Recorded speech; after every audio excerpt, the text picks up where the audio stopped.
Pinakapog. Yeah. Siyempre sa akin lang nagmana.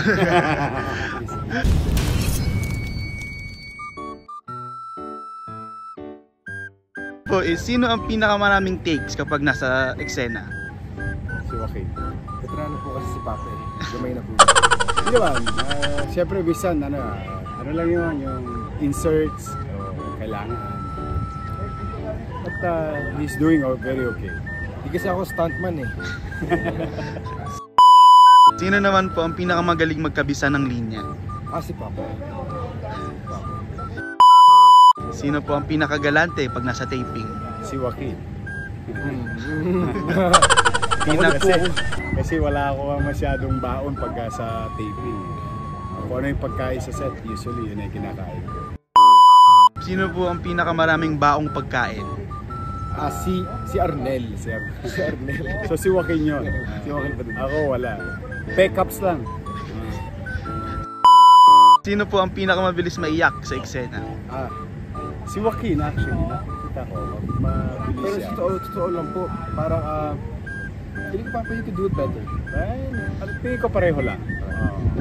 In a given situation. Pinakamatagal pong makabitaw sa karakter after ng take? Si Papa. Galing niya. Kina-conceptualize niya. Kasi I'll try to put myself in a character. Siguro by practice. Since that's entertainment days pa.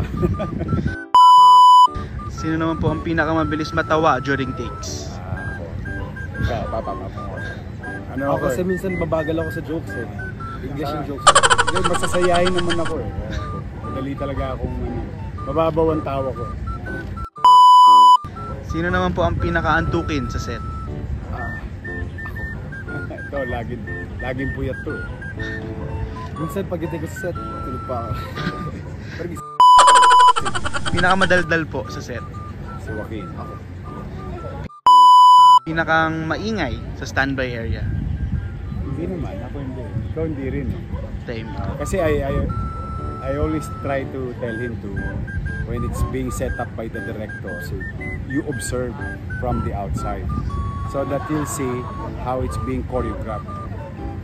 So pagkabisado mo yun, most likely alam mo i-position yung sarili mo where, para kasi yung hinihingi ng eksena o ng director. Tsaka pag nandun na work is work na eh. So quiet lang din.